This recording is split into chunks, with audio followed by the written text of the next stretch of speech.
ஸ்ரீ வைகுண்டபதையே நமஹ.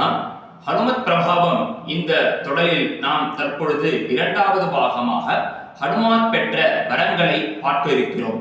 பிரசாதிதேஜ பவனே பிரம்மா துப்யம் வரந்ததோ அசஸ்திர பத்யதாம் தாத்த சமரே சத்ய விக்ரம. இது கிஷ்கிந்தா காண்டம் 66வது சர்க்கத்தில் 27வது ஸ்லோகமாக வருகிறது.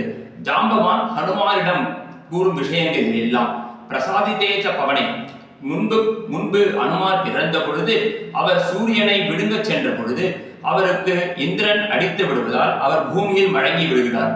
அப்பொழுது வாயு பகவான் 3 லோகங்களையும் ஸ்தம்பிக்க செய்ததால் அப்பொழுது அனுமாருக்கு ஒவ்வொரு வரமாக ஒவ்வொரு தேவர்கள் அவருக்கு வரம் தருகிறார்கள். அதில் முதலாவதாக பிரம்மா, ஸ்வயம் பிரம்மாவே வந்து அவருக்கு தன்னுடைய அஸ்திரம், பிரம்மாஸ்திரம் என்பது அனுமாருக்கு எந்த விதமான உபதிரவத்தையும் ஏற்படுத்தாது.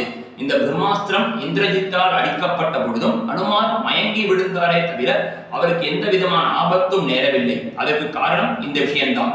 அசஸ்திர பத்யதாம் தாத்த சமரே சத்ய விக்ரம.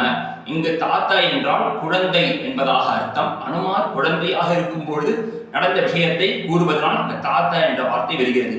அடுத்ததாக அதே சமயத்தில் இந்திரனும் அனுமாருக்கு ஒரு வரம் தருகிறார். இந்திரன் தான் வஜ்ராயுதத்தால் அனுமாரை அடித்ததனால் இந்திரன் ஒரு வரம் தருகிறார். சஹஸ்ரநேத்ரஹா பீதாத்மா தரோதே வரமோத்தமம்.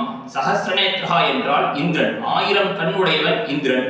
அந்த இந்திரனானவர் அனுமாருக்கு வரம் தருகிறார். ஸ்வச்சந்ததஹா சமரணம் தபஸ்யாத் இதிவை பிரபோ. அவருக்கு அனுமாருக்கு ஸ்வச்சந்தமாக அவர் நினைக்கும் பொழுதுதான் அவருக்கு மரணம் என்பது நேரும் என்று வரம் தருகிறார். அதனால்தான் அனுமார் தற்பொழுதும் சிரஞ்சீவியாக எங்கெல்லாம் ராமநாமம் ஒழிக்கிறதோ அந்த இடத்திலெல்லாம் அவர் கண்ணீருடன் அமர்ந்திருக்கிறார் என்பதனால் இந்த வரம் இந்திரனால் தரப்பட்டது.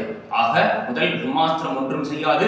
அடுத்ததாக அனுமார் விருப்பப்பட்டால்தான் மரணம் என்பதாகவும், அடுத்ததாக அஷ்டசித்தி நவநிதிக்கே தாதா அசவரதீன ஜானகி மாதா. இது சாலிசாவில் வரக்கூடிய ஒரு வாக்கியம். இதில் என்ன கூறுகிறார் என்றால், ஹனுமான் சாலிசாவில் கூறுகிறார், அனுமாருக்கு அஷ்ட சித்திகளும் நவநிதிகளும் வரமாக பெற்றார். அதை கொடுத்தது யார் என்றால் ஸ்வயம் சீதம்மா.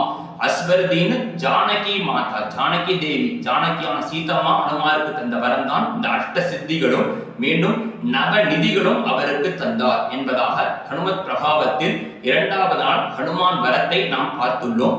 அடுத்த காணொளியில் ஹனுமாருடைய குரு யார், அவர் யாருக்கெல்லாம் அவர் குருவாக இருந்தார் என்பதை அடுத்த காணொளியில் காண்போம். ஸ்ரீ வைகுண்டபதையே நமஹ.